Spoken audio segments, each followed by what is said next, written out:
Good morning सभी को, good morning सभी को, गुड मॉर्निंग सभी को, जय हिंद सभी को, वंदे मातरम। चलिए भाई, आवाज़ मिल पा रही है? चलिए, सभी लोग देखिए आ चुके हैं, काफ़ी लोग आ गए हैं और यहाँ पर देख सकते हैं पीईटी की आपकी बेहतरीन तैयारी चल रही है और आपके मॉडल पेपर भी सॉल्व कराए जा रहे हैं। साथ में यहाँ पर स्टैटिक जीके की भी क्लासें आपको दी जा रही हैं।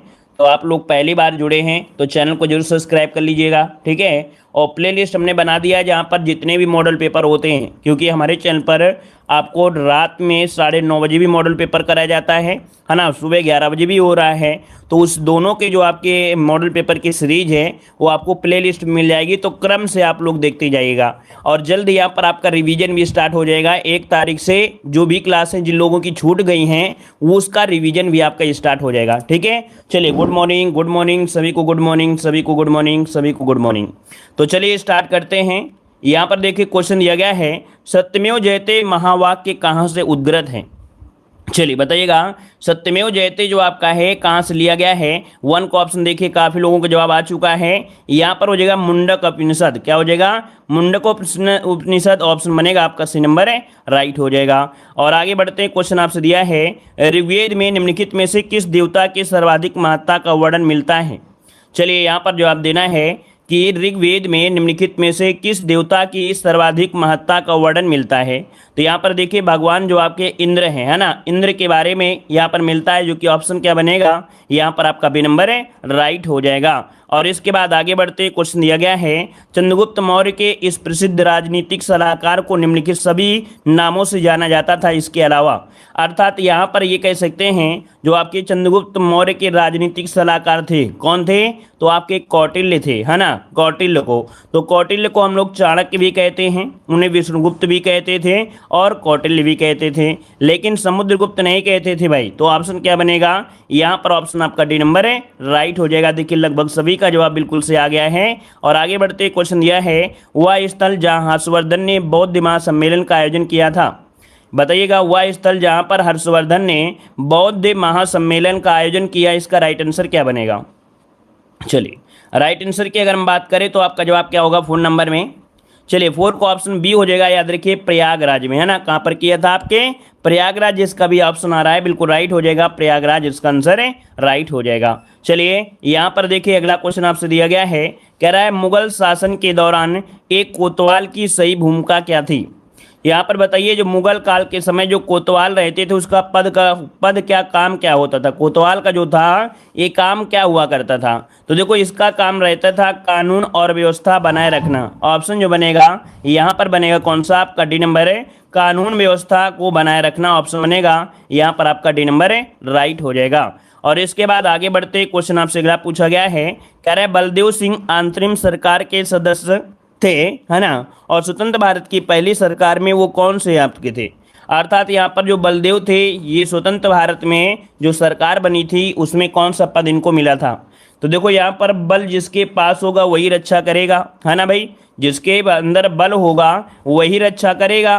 तो ऑप्शन क्या हो जाएगा? रक्षा विभाग से संबंधित थी, इसका जो ऑप्शन है यहाँ पर ए नंबर हो जाएगा। आगे बढ़ते क्वेश्चन दिया है, रास बिहारी बोस द्वारा संगठित भारतीय स्वतंत्रता लीग किस संगठन का एक अग्रदूत था? तो रास बिहारी बोस द्वारा संगठित भारतीय स्वतंत्रता लीग किस संगठन का था? चलिए 7 नंबर का जवाब दीजिएगा। तो 7 का ऑप्शन होगा भारतीय राष्ट्रीय फौज। क्या बनेगा?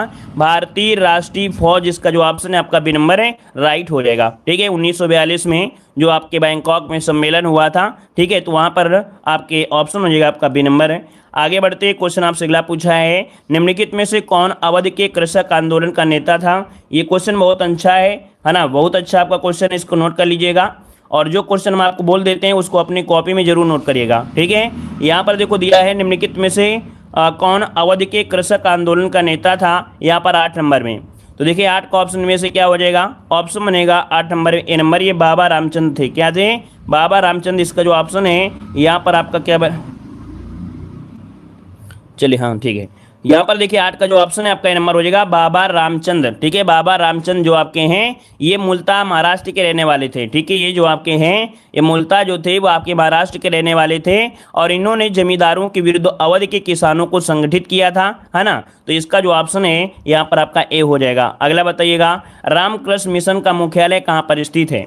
देखो जितने भी आपके मिशन है ना, रामकृष्ण मिशन हो गया, ऐसे करीब 4 या 5 मिशन है जो कि आपके उनके संस्थापक पूछा जाएगा, उनकी स्थापना कब हुई थी, है ना। इनको आप जरूर रट लीजिएगा। तो रामकृष्ण मिशन के जो मुख्यालय है वो आपके कहाँ पर है, तो देखो इसका आपका आंसर हो जाएगा सी नंबर आपके बेल्लूर मठ हो जाएगा। क्या हो जाएगा, बेल्लूर मठ इसका आंसर आपका राइट हो जाएगा। और आपके 1897 में इसकी स्थापना की गई थी। और इसके बाद आगे बढ़ते हैं, क्वेश्चन दिया गया है कि वर्ष 1904 में किसने क्रांतिकारियों की गोपनीय समिति के रूप में अभिनव भारत का आयोजन किया था। ये बताइए, अभिनव भारत का आयोजन जो किया किसने किया। आपके पास देखिए 4 ऑप्शन दिए गए हैं, यहाँ पर जो आप क्या हो जाएगा अभिनव भारत, अभिनव भारत। चलिए यहाँ पर देखिए आपका जवाब क्या हो जाएगा वीडी सावरकर, जिसका ऑप्शन है बिल्कुल राइट हो जाएगा वीडी सावरकर अर्थात विनायक दामोदर सावरकर, है ना। और उनके भाई जो थे गणेश दामोदर सावरकर। यहाँ पर जो ऑप्शन है आपका हो जाएगा ए नंबर बनेगा। आगे बढ़िए, क्वेश्चन दिया गया है निम्नलिखित में से पुनः पूर्ति योग्य संसाधन आपके कौन से हैं। कह रहा है पुनः पूर्ति योग्य संसाधन कौन से हैं। तो यहाँ पर देखिए जैसे आपका सौर ऊर्जा है और आपका पवन ऊर्जा है। क्यों भाई, इसका तो आप प्रयोग बार बार कर सकते हैं, लेकिन पेट्रोल आपकी गाड़ी से उड़ गया तो दोबारा तो आएगा नहीं, वो तो धुआं में निकल गया, स्पीड में चला गया, है ना। तो यहाँ पर जो आंसर है आपका बी वाला बिल्कुल राइट हो जाएगा, जो कि लगभग सभी का जवाब सही आ रहा है। वेरी गुड, बहुत अच्छे। अगला बताइएगा, कौन सा कृत्रिम बंदरगाह है, कौन सा कृत्रिम बंदरगाह है। यहाँ पर आंसर आपका राइट क्या हो जाएगा, कौन सा कृत्रिम बंदरगाह है। चेन्नई, विशाखापट्टनम, मुंबई, इनमें से कोई नहीं। तो देखो ऑप्शन बनेगा यहाँ पर ए नंबर जो आपका चेन्नई है, जिसका भी ऑप्शन आ रहा है ए नंबर बिल्कुल राइट है। यहाँ पर जो चेन्नई है कृत्रिम बंदरगाह है, क्या है भाई कृत्रिम बंदरगाह है, जो कि तमिलनाडु के तट पर ये स्थित आपका है। यहाँ पर आगे बढ़ते हैं, क्वेश्चन दिया है मरुद्वीप संबंधित है। मरुद्वीप जो आपका है संबंधित है आपके किससे संबंधित है। तो देखो आपके मरु से मतलब होता है क्या, मरु से मतलब होता है मरुस्थल, मरुस्थल मतलब होता है जहाँ पर रेगिस्तान होगा, अर्थात ऑप्शन बनेगा यहाँ पर बी नंबर है राइट हो जाएगा। मरुभूमि के चारों ओर पानी और जल जंगल, है ना, मतलब वहां पर जो होता है कुछ नहीं होता है। तो यहाँ पर जो आंसर है आपका बी नंबर रेगिस्तान से संबंधित है। आगे बढ़ते हैं, क्वेश्चन दिया है रेडियो तरंग के संचरण के लिए उपयुक्त वायुमंडल कौन सा है। ये बताइए रेडियो तरंगे जो संचरण करती हैं वो आपके कौन से मंडल में करती हैं। यहाँ पर देखिए 14 नंबर में। तो आपका जो जवाब हो जाएगा सी नंबर आयन मंडल में करती हैं। कहाँ पर करती हैं, आयन मंडल में करती हैं। याद रखिएगा हमने बताया था कि मंडल जो आपके हैं 4 हैं। यहाँ पर आपका क्षोभ मंडल, फिर समताप मंडल, मध्य मंडल, फिर इसके बाद आपका आता है आयन मंडल, फिर आपका बाह्य मंडल। तो ये आयन मंडल से ही आपकी किरणें जाती हैं, टकराती हैं और वापस आती हैं, इसी कारण हमको आवाज़ भी सुनाई देती है। तो ऑप्शन क्या हो जाएगा सी नंबर है। अगला है किस देश में यूरेनियम का सर्वाधिक भंडार आपका पाया जाता है। देखो भंडार पूछा गया है तो भंडार आपका ऑस्ट्रेलिया में हो जाएगा, लेकिन अगर बोली उत्खनन करता कौन है तो कजाकिस्तान। कौन है, कजाकिस्तान। कजाकिस्तान जो आपका है वो उत्पादन में आपका नंबर 1 है, उत्पादन जो कर रहा है वो कजाकिस्तान कर रहा है, याद रखिएगा। आगे बढ़ते हैं कि 1947 में भारत में प्रति व्यक्ति वार्षिक आय जो थी कितनी थी। देखो यहाँ दिया है प्रति व्यक्ति वार्षिक आय, अर्थात एक वर्ष में भैया देखो कितना कमाते थे लोग, एक वर्ष में मात्र ये कितना कमाते थे 249.60 रुपया। यहाँ पर देखिए एक साल की जो इनकम थी प्रति वर्ष वार्षिक आय थी 249.60। अब तो यहाँ पर एक दिन की इनकम है। क्यों भाई, अब तो देखा जाए तो एक दिन की इनकम होती है। यहाँ पर देख सकते हैं ऑप्शन क्या हो जाएगा ए नंबर है राइट हो जाएगा। आगे बढ़ते हैं, क्वेश्चन दिया है कि कुछ भारतीय अर्थशास्त्री ब्रिटिश शासन के दौरान भारत की राष्ट्रीय आय का मूल्यांकन करने का प्रयास करते थे। निम्नलिखित में से कौन अर्थशास्त्री नहीं है, कौन अर्थशास्त्री नहीं है। यहाँ पर देखिए 17 नंबर में कुछ लोग जवाब देंगे आंखें मूंद के जवाब देंगे, है ना, कुछ लोग जवाब देंगे आंखें मूंद कर जवाब देंगे, जबकि हमने 2500 बार आपको डांट लगाई है कि भाई क्वेश्चन को सोचा करिए, समझा करिए। हम क्वेश्चन के इसलिए 2 बार रिपीट करते हैं, नहीं तो चाहें हम भी अदर लोगों की तरह एक बार क्वेश्चन पढ़ें और इसके बाद आंसर लगा दें, फिर क्या मतलब है आपको समझाने का, क्या मतलब है टीचर रहने का फिर। क्यों भाई, क्वेश्चन पढ़ो आंसर लगाओ, क्वेश्चन पढ़ो आंसर लगाओ, भगते चले जाओ, इससे क्या आपको ज्ञान मिलेगा, क्या ज्ञान मिलेगा क्या भाई, ऐसे तो नहीं मिलेगा। इससे तो अच्छा है किताब उठाइए और उसके ऑप्शन पढ़िए और आंसर लगा दीजिए। भाई आपको हमने बताया है कि आप लोगों ने जो जीवन में पढ़ा होगा अगर वो ऑप्शन में आ गया तो ऑप्शन वही लगाओगे, लेकिन क्वेश्चन का तरीका बदल दिया है तो भी आपका नंबर इसी प्रकार चला जाएगा। यहां पर देखो दिया गया है कि कुछ भारतीय अर्थशास्त्री ब्रिटिश शासन के दौरान भारत की राष्ट्रीय आय का आकलन या मूल्यांकन करने का प्रयास करते थे, निम्नलिखित में से कौन अर्थशास्त्री नहीं थे, ये आपसे पूछा गया है ना। तो यहां पर जो आंसर बनेगा 17 नंबर में वो डी बनेगा, प्रशांत चंद्र महालनोबिस। प्रशांत अर्थात जो पीसी महालनोबिस थे एक अर्थशास्त्री नहीं थे, तो यहाँ पर जो ऑप्शन होगा वो आपका डी वाला बनेगा। अब कुछ लोग यहाँ पर ये नंबर लगा देते थे दादा नौरोजी, है ना, तो दादा भाई नौरोजी नहीं बनेगा, यहाँ पर डी नंबर इसका राइट हो जाएगा। चलिए आगे बढ़ते हैं। क्वेश्चन दिया गया है, कह रहा है कितनी प्रतिशत भारतीय जनसंख्या आजीविका का प्राथमिक स्रोत कृषि है। यहाँ पर बताइए, देखो भारतीय जनसंख्या है अर्थात पूरा का पूरा काउंट आपको करना है, तो लगभग हमने आपको बताया है कि आपका 49 दशमलव कुछ करके है, तो ऑप्शन क्या बनेगा, ए नंबर इसका राइट हो जाएगा, है ना। यहाँ पर जो आंसर है वो आपका क्या बनेगा, यहाँ पर ए नंबर इसका राइट हो जाएगा, ठीक है ना। चलिए आगे बढ़ते हैं। क्वेश्चन आपसे अगला पूछा गया है, निम्नलिखित में से कौन सा भारतीय अर्थव्यवस्था का प्राथमिक क्षेत्र है। चलिए भारतीय अर्थव्यवस्था का प्राथमिक क्षेत्र, पिछली बार एग्जाम में आप लोगों से पूछा गया था तृतीय क्षेत्र कौन सा क्षेत्र होता है, तो तृतीय क्षेत्र होता है मतलब सेवा क्षेत्र होता है। यहाँ पर पूछा है भारतीय अर्थव्यवस्था का प्राथमिक क्षेत्र, तो प्राथमिक क्षेत्र आप क्या जवाब देंगे, तो प्राथमिक क्षेत्र देखिए ऑप्शन हो जाएगा क्या, ए नंबर, यहाँ पर कृषि हो जाएगा, क्या हो जाएगा भाई, कृषि, जिसका ऑप्शन है आपका राइट हो जाएगा। आगे बढ़ते हैं। क्वेश्चन दिया गया है, गरीबी हटाओ का नारा किस पंचवर्षीय योजना काल में दिया गया था। गरीबी हटाओ नारा जो दिया गया था किस पंचवर्षीय योजना में दिया गया था, यहाँ पर आपका राइट आंसर क्या हो जाएगा, तो देखिए भाई 20 नंबर का लगभग सभी का जवाब सही होना चाहिए, है ना। और आप लोग इस प्रश्न का जवाब कमेंट बॉक्स में कमेंट भी करिएगा, ठीक है। जितने लोग भी यहाँ पर जुड़े हैं सभी लोग इस प्रश्न का जवाब कमेंट बॉक्स में कमेंट करिए। क्वेश्चन नंबर 20 नंबर है, वो भी ऑफलाइन आप लोगों को कमेंट करना है, ठीक है, ऑफलाइन कमेंट करना है। अगला क्वेश्चन आपसे दिया गया है कि भारत सरकार का मुख्य विधि अधिकारी कौन होता है। भारत सरकार का मुख्य विधि अधिकारी, यहाँ पर 21 नंबर का जवाब देना है, आपका राइट क्या हो जाएगा। चलिए तो देखो आपका जवाब क्या हो जाएगा, भारत के जो महान्यायवादी होते हैं, क्या जो भारत के महान्यायवादी होते हैं ये क्या होते हैं, आपके महान्यायवादी होते हैं जो मुख्य अधिकारी यहाँ पर होते हैं, तो ऑप्शन क्या हो जाएगा आपका डी नंबर है। आर्टिकल नंबर 76 आपको हमने बहुत बार पढ़ाया है ना, तो ऑप्शन क्या हो जाएगा आपका डी नंबर राइट हो जाएगा। इसके बाद आगे बढ़ते हैं। क्वेश्चन दिया गया है, कह रहा है भारत में पंचायती राज की त्रिस्तरीय व्यवस्था का अनुमोदन किस समिति के द्वारा किया गया था। चलिए बताइएगा यहाँ पर आपका राइट आंसर क्या हो जाएगा। चलिए राइट आंसर की अगर हम बात करें तो आपका 22 नंबर में ऑप्शन हो जाएगा बलवंत राय मेहता समिति, क्या हो जाएगा, बलवंत राय मेहता समिति के द्वारा की गई थी, जो कि ऑप्शन बनेगा ए नंबर इसका राइट हो जाएगा, ठीक है। ग्राम खंड और आपका जिला का सुझाव दिया था, बहुत अच्छे, वेरी गुड। अगला बताइए किस समिति ने त्रिस्तरीय पंचायत प्रणाली की अनुशंसा किया था, अनुशंसा किया था, यहाँ पर आंसर क्या हो जाएगा। चलिए यहाँ पर देखो क्वेश्चन नंबर 23 आपका आ गया है, तो यहाँ पर क्या हो जाएगा, बलवंत राय मेहता समिति, ऑप्शन क्या बनेगा, यहाँ पर आपका डी नंबर। एक ही एग्जाम में 2 क्वेश्चन मिल गए, इसका मतलब है जिसको आ रहा है तो सही है, और जिसने गलत कर दिया तो उसके तो डबल नंबर कट जाएंगे। चलिए लोकसभा के सदस्यों का कार्यकाल कितने वर्ष का होता है, तो लोकसभा पूछा है ना, तो लोकसभा में कितना होता है, 5 वर्ष होता है ना। लोकसभा के सदस्यों का कार्यकाल जो होता है वो 5 वर्ष का होता है। बनने के लिए न्यूनतम आयु कितनी होती है, तो 25 वर्ष आपकी होती है, ठीक है। आगे बढ़िए। क्वेश्चन दिया है, भारत के राष्ट्रपति अपना त्यागपत्र किसको संबोधित करते हैं।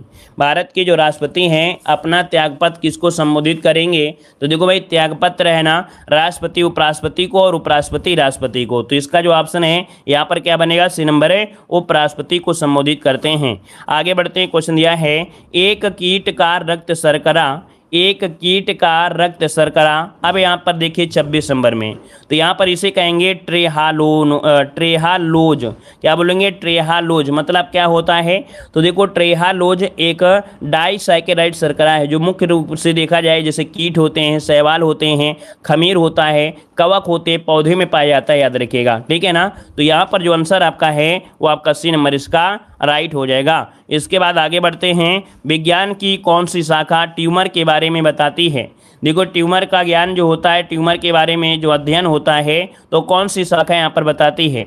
चलिए जवाब दीजिए। यहाँ पर देखिए 27 नंबर का ऑप्शन सी हो जाएगा। इसे हम लोग कहते हैं ऑन्कोलॉजी, क्या बोलते हैं, ऑन्कोलॉजी में ट्यूमर या कैंसर का उपचार संबंधी अध्ययन किया जाता है। दोस्तों याद रखिए इसका ऑप्शन क्या बनेगा, सी नंबर हो जाएगा, ठीक है ना। यहीं पर ऑस्टियोलॉजी में क्या करते हैं, हड्डियों का अध्ययन करते हैं। ऑस्टियोलॉजी में क्या करते हैं, हड्डियों का अध्ययन करते हैं। और एनाटोमी क्या होता है, एनाटोमी, तो एनाटोमी मतलब होता है मानव शरीर की जो संरचना होती है, मानव शरीर की जो संरचना होती है उसका अध्ययन एनाटोमी होता है। और यूरोलॉजी क्या होता है, इसमें पेशाब से संबंधित आपका अध्ययन होता है, पेशाब से संबंधित जो बीमारियां होती हैं उनका अध्ययन यूरोलॉजी कहलाता है ना। आगे बढ़िए, क्वेश्चन आपसे अगला पूछा गया है, मिथाइल ऑरेंज संकेतक किस पीएच मान सीमा पर अपना रंग बदल देता है।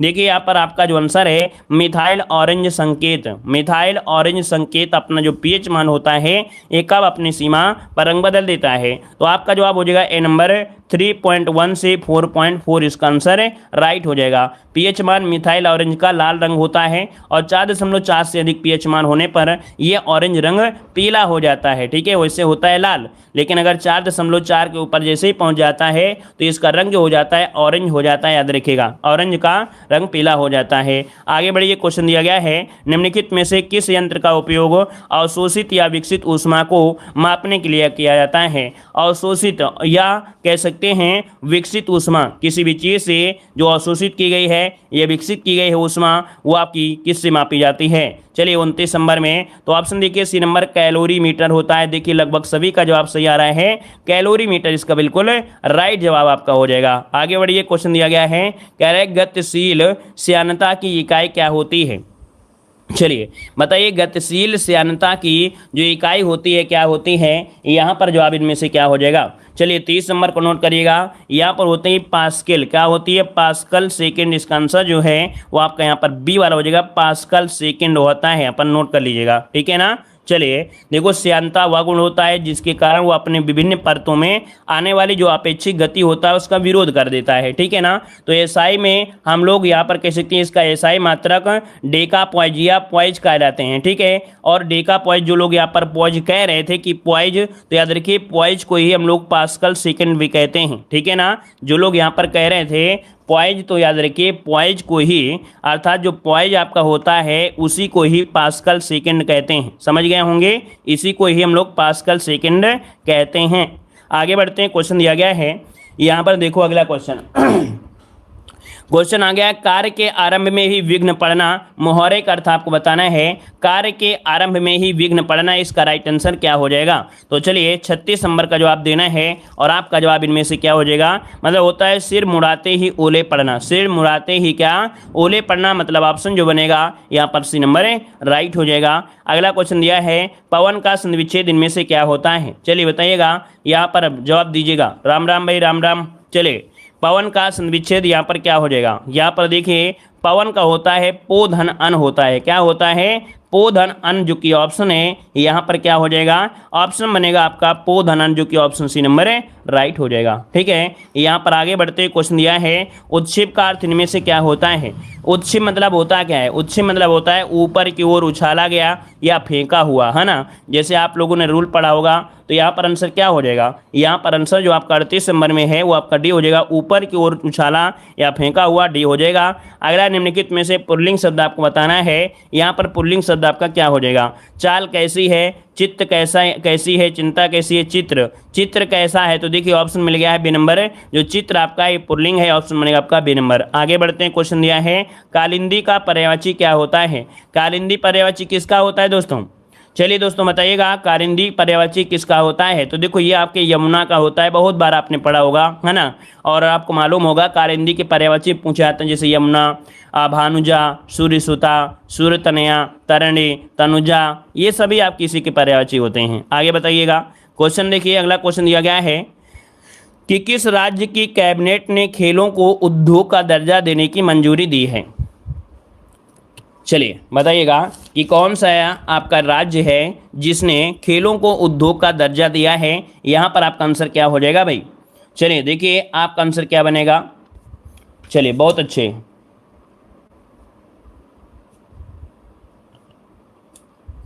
चलिए देखिए 61 का जो ऑप्शन है आपका बी हो जाएगा, मिजोरम। जो मिजोरम है इसने खेल को उद्योग का दर्जा दिया है, ऑप्शन यहाँ पर बी नंबर राइट हो जाएगा। इसके बाद आगे बढ़ते हैं, क्वेश्चन दिया गया है, भारत सरकार ने बांस आयात पर लगने वाले सीमा शुल्क को 10% से बढ़ाकर कितना प्रतिशत कर दिया है। जो आपका बांस आयात किया जाता था उसकी सीमा शुल्क को 10% से बढ़ाकर कितना प्रतिशत कर दिया है? तो देखो 62 का ऑप्शन सी हो जाएगा 25%। इसका भी ऑप्शन आ रहा है यहाँ पर बी नंबर, सी नंबर है, राइट हो जाएगा, 25% कर दिया है। आगे बढ़ते हैं, क्वेश्चन आपसे अगला पूछा गया है कि आपसे क्लाइमेट एक्शन पर वर्चुअल मॉनिटरियल के चौथे संस्करण में भारत का जो प्रतिनिधित्व किया है वो किसने किया है? देखिए 63 का ऑप्शन हो जाएगा आपका प्रकाश जावड़ेकर ने किया था। किसने किया था? प्रकाश जावड़ेकर, जो कि ऑप्शन आपका ए नंबर है, राइट हो जाएगा। यह आपका वर्चुअल रूप से आपका रहा है। और अगला क्वेश्चन आपसे दिया गया है, सभी वित्तीय बाजारों को निलंबित करने वाला दुनिया का पहला देश कौन है? चलिए बताइएगा कि सभी वित्तीय बाजारों को निलंबित करने वाला दुनिया का पहला देश इनमें से कौन बना है? तो यहाँ पर देखिए 64 का ऑप्शन ए हो जाएगा, ये फिलीपींस है। कौन है? फिलीपींस। इसका ऑप्शन ए हो जाएगा फिलीपींस। आगे बढ़ते हैं, क्वेश्चन आपसे दिया गया है, किस राज्य सरकार ने पर्यावरण की रक्षा और हरियाली सुनिश्चित करने के लिए आई रखवाली ऐप को शुरुआत किया है? तो देखिए भाई, ये आपकी शुरुआत किया है पंजाब सरकार ने, रखवाली ऐप को यहाँ पर शुरुआत की है, जो कि ऑप्शन बनेगा आपका ये नंबर है, राइट हो जाएगा, पंजाब सरकार ने। और अगला क्वेश्चन आपसे दिया गया है, माई ट्रेडिशनल हार्ट पुस्तक के जो लेखक है वो आपके कौन है? चलिए यहाँ पर देखिए पुस्तक के जो लेखक पूछा गया है, यहाँ पर 66 नंबर में भी हो जाएगा अरुंधति राय। क्या हो जाएंगे? अरुंधति राय। जो ऑप्शन है यहाँ पर बनेगा बी नंबर, अरुंधति राय हो जाएगा, ठीक है ना। माई सेडिटियस, क्या दिया है भाई? माई सेडिटियस हार्ट पुस्तक जो लिखा है वो आपकी अरुंधति राय ने लिखा है, ऑप्शन बी हो जाएगा, ठीक है। आगे बढ़ते, क्वेश्चन आपसे अगला पूछा गया है, ऑपरेशन ट्विस्ट निम्नलिखित में से किसकी पहल है?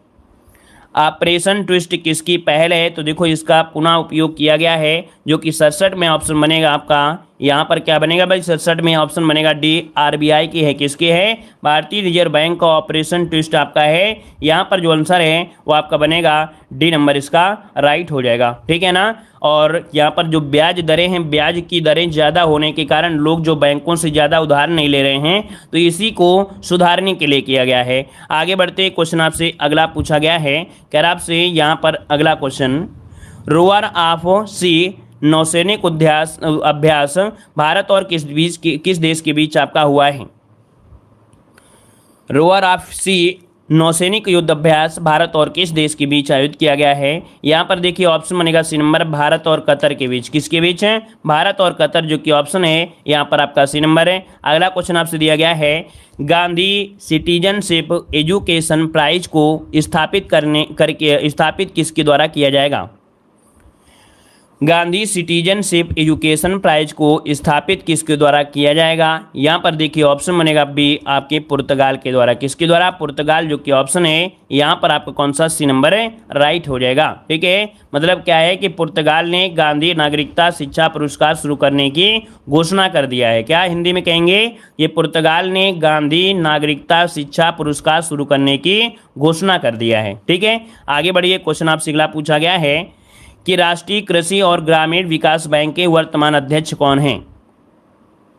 चलिए 70 का जवाब दीजिएगा। यहाँ पर आंसर में से क्या हो जाएगा? यहाँ पर नाबार्ड, जिसे बोलते हैं नाबार्ड, है ना। तो नाबार्ड के जो आपके अध्यक्ष वो आपके कौन हैं? चलिए यहाँ पर बताइए क्या बनेंगे 70 नंबर में। 70 का ऑप्शन दे रहे हैं सी नंबर, विवेक जोशी। और बताइए, थोड़ा सा सही परिवर्तन करिए। अरुण सिंघल हैं और के कौन है? डी नंबर होगा क्या? चलिए देखिए यहाँ पर आपका जो आंसर बनेगा डी नंबर आपका होगा क्या भाई? डी नंबर आपका हो जाएगा यहाँ पर गोविंद राजुलू चिंताला,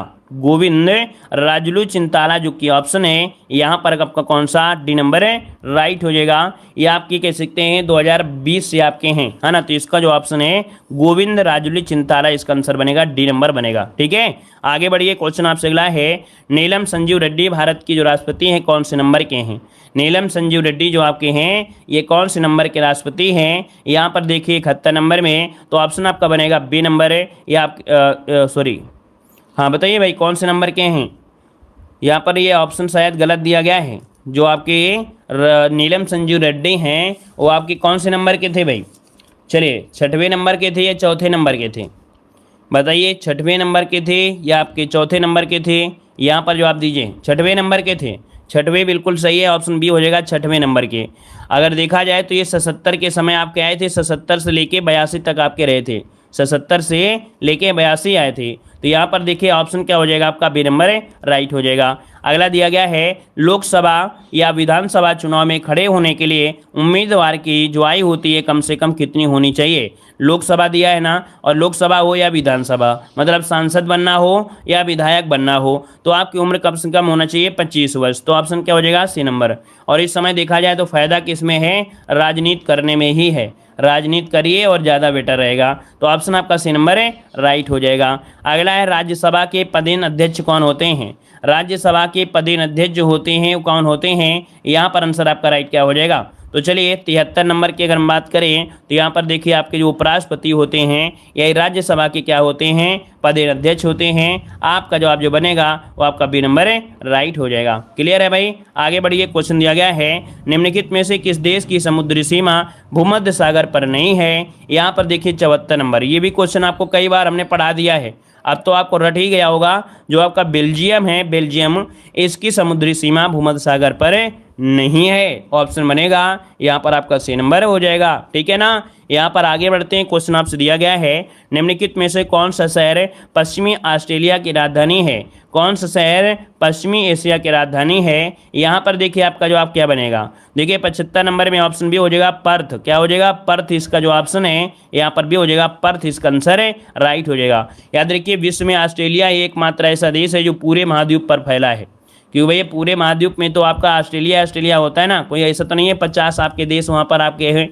तो पूरा का पूरा जो ऑस्ट्रेलिया है एक ही महाद्वीप में आपका फैला हुआ है, और इसे द्वीपीय महाद्वीप भी कहते हैं। क्या, इसे द्वीपीय महाद्वीप भी कहा जाता है। ठीक है। और ये ऑस्ट्रेलिया सबसे छोटा महाद्वीप भी आपका है। ठीक है। और ये दक्षिणी गोलार्ध में स्थित भी है। इसे प्यासी भूमि का देश भी कहते हैं। याद रखिए ऑस्ट्रेलिया को प्यासी भूमि का देश भी कहा जाता है। और इसकी खोज जो किया था वो 1768 में की गई थी। किसके द्वारा, तो कैप्टन कुक के द्वारा। किसके द्वारा, कैप्टन कुक के द्वारा इसकी खोज की गई थी। तो जितने भी ऑस्ट्रेलिया से क्वेश्चन आपके बन रहे थे वो सभी क्वेश्चन आपको देखने को मिल गए। ठीक है। आगे बढ़िए, क्वेश्चन आपसे अगला पूछा गया है, कह रहा है निम्नलिखित में से कौन सी जनजाति नीलगिरी पहाड़ियों पर नहीं पाई जाती है।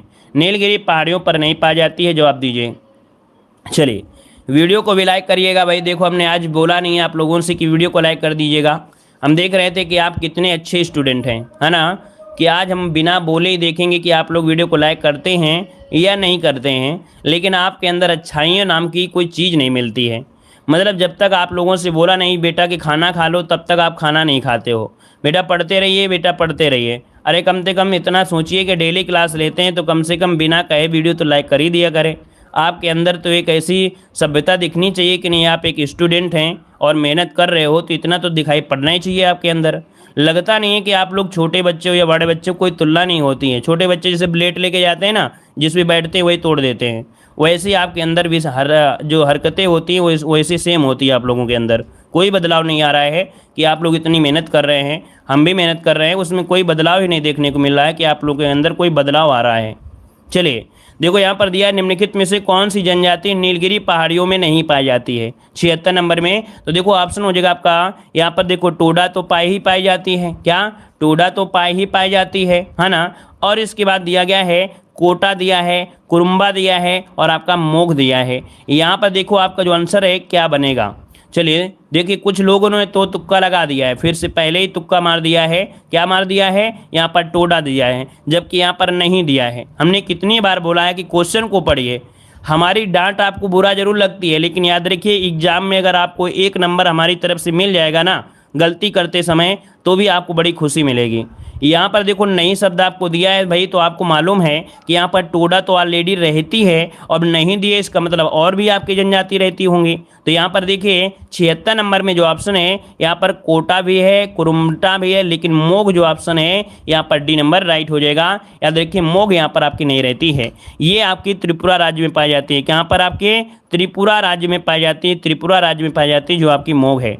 आगे बढ़िए, क्वेश्चन आपसे दिया है लखनऊ महोत्सव प्रतिवर्ष कब मनाया जाता है। लखनऊ महोत्सव प्रतिवर्ष कब मनाते हैं। यहाँ पर देखिए ऑप्शन क्या बनेगा, लखनऊ महोत्सव प्रतिवर्ष कब मनाया जाता है। देखिए 77 में, तो ऑप्शन ऑप्शन आपका बनेगा क्या, यहाँ पर डी नवंबर दिसंबर। कब, नवंबर दिसंबर में मनाया जाता है, याद रखिएगा।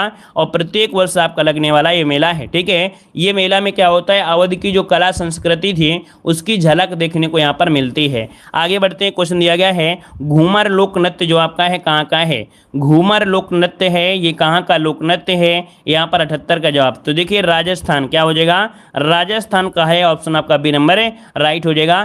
केवल स्त्रियां ही भाग लेती हैं इसमें, याद रखिए केवल स्त्रियां ही मतलब भाग लेती हैं और लहंगा पोशाक के साथ ये महिलाएं नृत्य करती हैं। आगे बढ़ते हैं, क्वेश्चन दिया गया है विश्व साक्षरता दिवस कब मनाया जाता है। चलिए, विश्व साक्षरता दिवस कब मनाते हैं, यहाँ पर देखिए आपका ऑप्शन क्या हो जाएगा, ऑप्शन डी हो जाएगा 8 सितंबर को। विश्व साक्षरता है ना, विश्व साक्षरता दिवस है, ये मनाते हैं आपके 8 सितंबर को मनाते हैं, याद रखिएगा, ठीक है ना।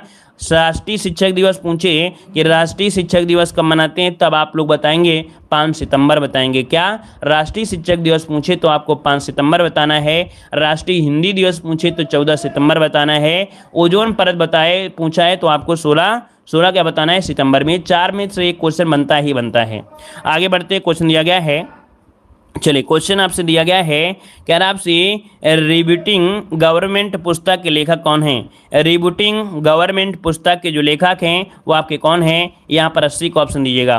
तो 80 का जो ऑप्शन है बी हो जाएगा नंदन नीलेकनी। नंदन नीलेकनी जो ऑप्शन है यहाँ पर बी नंबर राइट हो जाएगा, नोट कर लीजिएगा। और यहाँ पर ये जो पुस्तक है 2015 में प्रकाशित हुई थी और इसका जो ऑप्शन है आपका बी हो जाएगा। और इसके साथ ही यहाँ पर देख सकते हैं कि आप लोगों के लिए हम यहाँ पर डेली यहाँ पर PDF भी आपको भेज देते हैं, है ना। हमारे टेलीग्राम से अगर आप जुड़े हैं, देव जी के ट्रिक हमारा टेलीग्राम है, तो देव जी के ट्रिक्स टेलीग्राम को सर्च कर सकते हैं, लिंक से क्लिक करके जुड़ सकते हैं। वहाँ पर ये PDF जिसमें गद्यांश वगैरह होते हैं, रीजनिंग के भी क्वेश्चन होते हैं, इंग्लिश के भी क्वेश्चन होते हैं, मैथ के भी क्वेश्चन होते हैं, इसको आप लोग सॉल्व कर सकते हैं। वैसे हमने बता दिया है जल्द ही आपको मैथ की भी क्लास यहाँ पर देखने को मिलेंगी, तो आप लोग मैथ और रीजनिंग भी आप लोग पढ़ सकते हैं, ठीक है।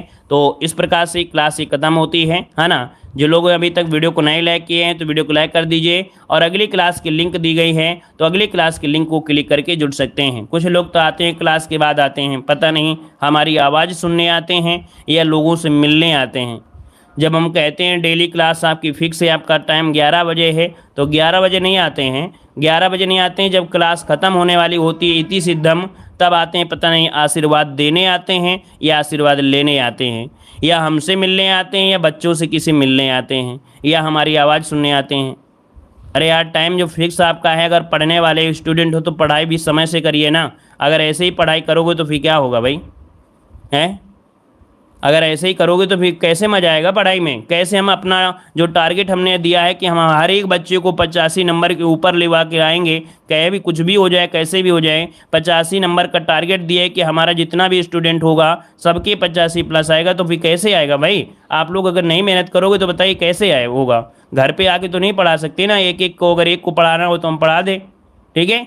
चलिए आइए जल्दी से अगली क्लास में जुड़ जाइए, लिंक आपको दी गई है, जल्दी से आइएगा, ठीक है। धन्यवाद सभी को, जय हिंद, सभी को वंदे मातरम। परसेंटाइल नहीं भाई, परसेंटाइल बहुत छोटी बात कर दी आपने, हम यहाँ पर नंबर की बात कर रहे हैं। परसेंटाइल बहुत छोटी बात है, इस साल परसेंटाइल नहीं देखना है, इस साल नंबर देखना है आपके, ठीक है। परसेंटाइल बहुत छोटी बात हो गई है। चलिए धन्यवाद, अगली क्लास में आइए जल्दी से। स्पेशल डोज आपका है जो कि आपका लेक्चर